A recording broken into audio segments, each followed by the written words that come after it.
was a Thursday evening in November, and the smell of pot roast had been filling the house since 2 in the afternoon. I had made it from scratch, the way my mother taught me, low and slow, with carrots and celery and a bay leaf, the kind of meal that takes all day and asks nothing in return except time. I set the table myself, 6 places. Good plates, not the everyday ones. I even lit the candles my daughter had given me 2 birthdays ago, the ones still in the box until that night. I wanted it to feel like Thanksgiving, even though Thanksgiving was still 3 weeks away. I don't know why I tried so hard. Maybe I already knew, somewhere underneath everything, that I was running out of reasons to try. My name is June. I'm 67 years old. I live in Columbus, Ohio, in the house I bought with my husband, Gerald, in 1989. We picked it together on a rainy Saturday afternoon. 3 bedrooms, a big kitchen, a backyard with a sycamore tree that Gerald said was too big and too close to the house. He was right, eventually. But we loved that tree anyway. Gerald passed 6 years ago. Heart attack sudden on a Tuesday morning in the garage. He was checking the oil in his truck. I found him when I came out to ask if he wanted lunch. I don't talk about that part much. Some things you carry quietly. After Gerald died, I kept the house going by myself. I'd spent 31 years as an administrative coordinator at a hospital system here in Columbus, not a nurse, not a doctor, just the person who made sure everything ran. Schedules, billing disputes, staff onboarding, the kind of work nobody sees until it stops getting done. I retired at 64 with a pension and Medicare and enough savings to be comfortable, not rich, but comfortable. I paid off this house in 2018. It's mine, free and clear. Every nail in every wall. My daughter Melissa is 41. She married her husband Scott 12 years ago. I was there at the wedding in my blue dress and I danced at their reception and I meant every good wish I gave them. For a long time, things were fine. Then, about 2 years ago, Scott's construction business started to struggle. The projects dried up. He had a partner who left under circumstances nobody talked about clearly. And then there were debts nobody had mentioned. And then there were more debts. And Melissa called me crying on a Wednesday night and said they didn't know how much longer they could keep their apartment in Westerville. I said without hesitating, "Come stay with me." I said it because she's my daughter. I said it because the house has 3 bedrooms and I was using one. I said it because that's what you do. They moved in on the first Saturday in March. Scott, Melissa, and their 2 kids, Tyler, who was 9, and Ava, who was 6. I gave them the master bedroom because it has the ensuite bathroom, and the kids need that, I told myself. I moved my things into the small bedroom at the end of the hall, the one Gerald used as an office. It's not a bedroom. There's a window that looks out at the sycamore tree.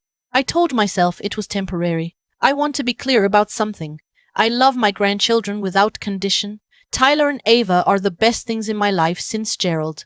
When Ava comes and sits next to me on the couch and asks me to read to her, I forget everything that's hard.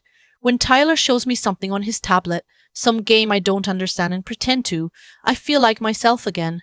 It was the other parts that slowly took the air out of the room. It started small. It always does, I think. The first few weeks were fine. Everyone was grateful, careful with each other, polite in the way people are when they're still guests. But by April, the carefulness had started to slide. Scott would leave dishes in the sink. Not occasionally, every single night. I mentioned it once, gently, and he said he'd been on a job site all day and was tired, and I thought, okay, fair enough. So I washed them myself, and then I washed them again the next night, and the next. Melissa went back to work part-time at a dental office by May. Her hours were 9 to 2, and she'd come home and be tired, which I understood, so I started watching the kids in the afternoons. I made them snacks, I helped with homework. I drove them to soccer practice on Tuesdays when Scott was busy. I didn't mind. Truly. The kids were the good part. But by summer, there was no longer a question of whether I would do it. It was simply expected. No one asked. No one said thank you, not in the way that means anything, not the kind where they look at you. There were comments about the house. Small ones. Scott said the kitchen layout was inefficient and moved things around without asking. My cast iron skillet to a lower shelf I had to bend down for. The coffee maker to the other side of the counter because it made more sense, he said, with the flow. He rearranged the garage, which had held Gerald's tools exactly where Gerald left them, and when I went out one morning and saw it all reorganized, I stood there for a while without saying anything. I said nothing because I didn't want to be difficult. I said nothing because they were struggling and this was their home now too. That's what I told myself. I said nothing because I was afraid of the silence that might come after if I did. Melissa started having her friends over on Friday nights. The living room would be loud until 11, sometimes later. I'd lie in my small bedroom at the end of the hall, listening to the voices and the music and feeling like a guest in my own house. I am not a woman who goes to bed early. I used to stay up watching old movies in that living room, in my chair by the window with a cup of tea. Gerald and I used to do that together. I stopped going into the living room on Fridays. September was when things got worse. Scott was still not working steadily. There was tension between him and Melissa that I could feel even when they weren't arguing. The kind of tension that fills a room like pressure before a storm. The kids felt it too. Ava started having nightmares. Tyler got quiet. I paid for groceries. I had been doing that since June, telling myself it was my contribution. By September, I was also paying the electric bill because Scott mentioned once that money was tight that month and I didn't want the kids to be cold. I didn't ask to be paid back. I didn't keep a list. I should have kept a list. Scott had started treating me differently by then. It's hard to describe when something shifts. It wasn't a single moment. It was like watching a tide go out.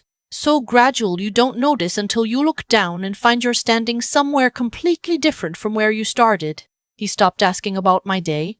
He stopped saying good morning unless I said it first. He would walk into a room where I was sitting and turn on the television without acknowledging me, scrolling through channels while I sat there feeling like furniture. When I spoke at dinner, he would respond in 1 or 2 words or not at all, looking at his phone. I noticed. I told myself I was being sensitive. I told myself people are tired and stressed and it doesn't mean anything. That Thursday evening in November, I had set the table with the good plates and lit the candles and made a pot roast that had been going since 2 in the afternoon. I was proud of it. I don't mind saying that. I was standing at the stove lifting the lid to check, and the smell was exactly right. The smell of something made with care. Everyone sat down. I served Tyler first, then Ava, then Melissa. I was reaching over to put the last piece on my own plate when Scott looked up from where he was sitting at the head of the table. At the head, in Gerald's chair, which had also happened gradually and which I had also not mentioned. And he said, loudly enough for everyone to hear, "Does she really have to take so much? There's barely any left." He was talking about the pot roast that I had made. In my house. Melissa said, "Scott," in a low warning voice. The kids went still. Scott leaned back and said, not bothering to lower his voice, "I'm just saying, she eats like she's the only one at the table." I put the serving spoon down very carefully. I looked at my plate. I had taken a normal portion. Less than a normal portion, actually, because I always made sure there was enough for everyone else first. I had been doing that my entire life. I made the pot roast. I bought the groceries with my pension check. I had given them my bedroom, and my living room, and my Friday nights, and my afternoons, and my savings, piece by piece, quietly, because that's what you do for family. And he said I ate too much. I didn't cry. I want to say that clearly because it matters. I didn't say anything sharp, nothing I would have to take back later. I set my forks down, folded my napkin, the cloth napkins I had put out because I wanted it to feel like a nice dinner, and I said, very quietly, "Excuse me." I pushed my chair back and I got up from the table and I walked down the hall to my small bedroom at the end and I closed the door. I sat on the edge of the bed and I listened to the house. I heard Tyler ask in a small voice where Grandma went. I heard Melissa say something quiet to Scott that I couldn't make out. I heard Scott's fork against the plate. I sat there for a long time. I have lived 67 years. I have buried a husband and raised a daughter and run a department at a major hospital system and paid off a mortgage and kept a sycamore tree alive for 35 years. I have made thousands of meals for people I loved and asked for nothing. I have given away space in my own home and moved into a smaller room and rearranged my life around someone else's comfort without one word of complaint, because that is the woman I was raised to be, and for a long time I believed that was goodness. Sitting on the edge of that bed, I understood something different. I wasn't being good. I was being erased. Slowly, the way you erase a pencil mark, a little at a time until there's nothing left and nobody remembers it, was ever there. I thought about Gerald. I thought about what he would say if he could see this. I knew exactly what he would say. He would say, "June, this is your house. Act like it." The next morning I got up early, before anyone else was awake. I made myself coffee, stood at the kitchen window watching the backyard in the grey November light. The sycamore had lost most of its leaves. Gerald had always raked them up on weekends in November. Big piles that Tyler and Ava would have jumped into if Gerald had lived to see them. At 8:30, I called my attorney. Her name is Sandra, and she has handled my affairs since Gerald's estate, and she is one of those people who listens completely before she speaks. I told her everything, not just the night before, all of it. The bedroom, the groceries, the bills, the garage, the Friday nights, the way I had been moved to the edge of my own life. Sandra listened. When I finished, there was a moment of quiet, and then she said, June, you understand that this is your house, solely in your name, with no co-signers or joint ownership. I said yes. She said, and you've been paying household expenses including utilities and groceries, with no formal arrangement? I said yes, she said. Okay, let's talk about what your options are. We talked for 45 minutes. She explained that as the sole owner of the property, I had the right to establish a formal rental agreement or to ask them to leave with proper notice under Ohio law. She explained what a formal notice to vacate looked like and what the timeline was and what protections I had. She also explained, and this is the part I had not thought about clearly before, that any arrangement where someone is living in your home and you're covering their expenses with no documentation is an arrangement that protects them and not you. I had not thought about it that way. I also called my financial advisor that afternoon. I had a meeting with her 6 months prior but had not followed up on some things she'd recommended. I followed up on them that afternoon. I moved several accounts into my name alone, with updated beneficiary designations. Nothing dramatic. Just putting things where they belonged, my name, my accounts, things Gerald and I had built.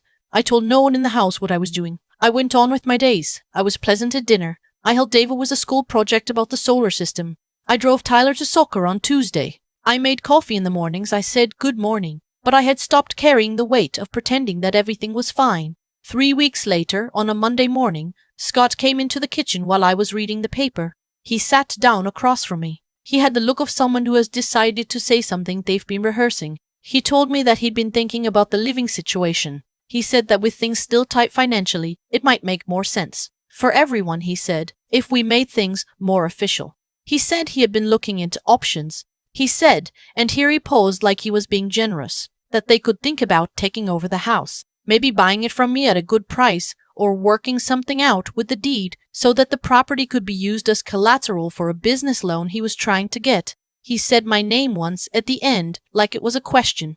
I looked at him over the top of my reading glasses for a moment. Then I said calmly, Scott, I spoke with my attorney 3 weeks ago. This house is in my name alone. The mortgage has been paid off since 2018, and there is no arrangement, formal or otherwise, that gives you any interest in this property. If you're looking to use real estate as collateral for a loan, you'll need your own. He blinked. I said, also calmly, I also want to let you know that I've drafted a formal month-to-month rental agreement with Sandra's help that I'd like us all to review together. It outlines rent, utilities, household responsibilities, and the terms under which the arrangement continues. I think it's better for everyone to have things in writing. He opened his mouth. I said, I'll leave a copy on the kitchen table. Take your time with it. And I went back to my paper. Melissa cried when she read it. Not angry, crying, more like the kind of crying that comes when something you knew was true but didn't want to look at becomes impossible to look away from. She came to find me that evening while the kids were in bed, and she sat down at the kitchen table and she looked at me with red eyes and said, Mom, I'm so sorry. I didn't say it was fine because it wasn't. I also didn't say everything I could have said because she already knew it. I just sat with her for a while. We talked for a long time that night. Not about the rental agreement, about everything else. About how she had seen what was happening and had not found a way to stop it. About how she had been so caught up in her own fear and exhaustion that she had let things slide in directions she would not have chosen if she had been paying attention. She said she was ashamed. I told her that shame wasn't what I needed from her. What I needed was for her to be a partner in the house, not a bystander. She heard me. I believe she heard me. Scott was different. There was no conversation with Scott that went anywhere productive that week. He was cold, and then he was defensive, and then he was absent, working longer hours, coming home late, not sitting at dinner. The rental agreement sat on the kitchen counter for 5 days before he signed it. He signed it on a Friday. $850 a month plus their share of utilities, with a clear list of household responsibilities. Not what the market rate for a Columbus house like this would be. I wasn't trying to punish them. I was trying to establish that this was a real arrangement with real terms. Sandra said it was fair. I thought it was fair. Something changed after that document was signed. Not everything. I won't pretend the household became easy or warm overnight. But the dynamic shifted in a way that I felt in my body. Like the pressure changed. Like I could breathe at a slightly different depth. I am still in the small bedroom at the end of the hall. That part hasn't changed yet. But last week, I asked Melissa, straightforwardly, whether it would be possible to rotate rooms since Tyler and Ava now share a room, and the master bedroom is just the two of them. She said she'd talk to Scott. I said, take your time, but I'd like to have that conversation. I am still waiting. I don't mind waiting now. I think about a thing my friend Roberta said to me once, years ago, after Gerald died, when I was struggling with being alone. She said, June, you know what your problem is? You keep apologizing for taking up space. And I didn't understand it then, not fully. I do now. I took up space in my own house. My space. The space I bought and paid for and held together for 35 years. And the simple act of saying so, not dramatically, not with a fight, just clearly with paperwork and a calm voice, turned out to be the most powerful thing I had done in years. I still make dinner most nights. I still help with the kids. I still love my daughter. But last Thursday I sat at the head of the table for the first time. Gerald's chair. My chair, really. Nobody said anything. Tyler asked for more mashed potatoes. Ava spilled her milk, the way she always does, and I handed her a napkin without making it a big deal, the way you do. It was a quiet Thursday. Just dinner. Just the ordinary kind. It was everything. I thought a lot about what it actually takes to get to the moment I got to. The moment where you set your fork down and walk away, not in anger, but in clarity. It doesn't happen overnight. That's what I want people to understand. It took months of small surrenders before I understood that I was the one doing the surrendering. Every dish I washed without being asked, every Friday night I spent in my small bedroom at the end of the hall, every bill I paid without saying a word, each one felt like kindness at the time. And some of it was kindness, but somewhere along the way the kindness stopped being chosen and started being expected, and that's when it became something else entirely. What Scott said at that dinner table wasn't just rude, it was the end result of a long chain of things I had allowed. I don't say that to blame myself. I say it because it's true, and because seeing it clearly is the only thing that gave me any power to change it. Every time I said nothing, every time I moved around the edges of my own house trying not to be too much, I was teaching everyone in that house that I could be moved. That I had no fixed place. That my comfort, my history, my name on that deed, none of it needed to be taken seriously because I wasn't taking it seriously myself. That's not a moral failing. That's what happens to a lot of people. And I'd argue it happens more to women of my generation than to almost anyone. We were raised to accommodate, to make room, to be grateful that we were needed and to never ever make the people around us feel the weight of what we carry. I believed for a long time that this was virtue.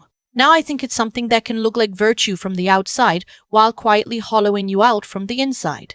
The thing that changed for me wasn't the anger, though I felt it. It was the recognition that what was happening had consequences, not just for me, but for my grandchildren, for Melissa, even, in a way, for Scott. When you allow a dynamic to continue unchallenged, you're not just absorbing harm, you're confirming it. You're telling the people around you that this is how things work, that the person who sacrifices most gets the least say. That power belongs to the person who takes it, not the person who earned it.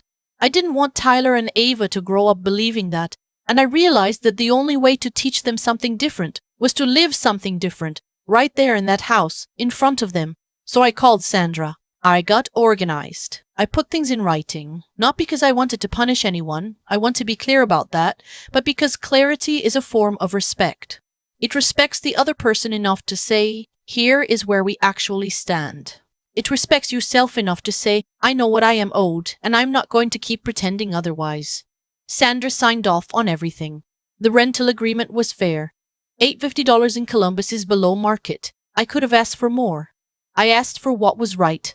The hardest part wasn't Scott. The hardest part was sitting with Melissa that night and watching her understand what she had let happen.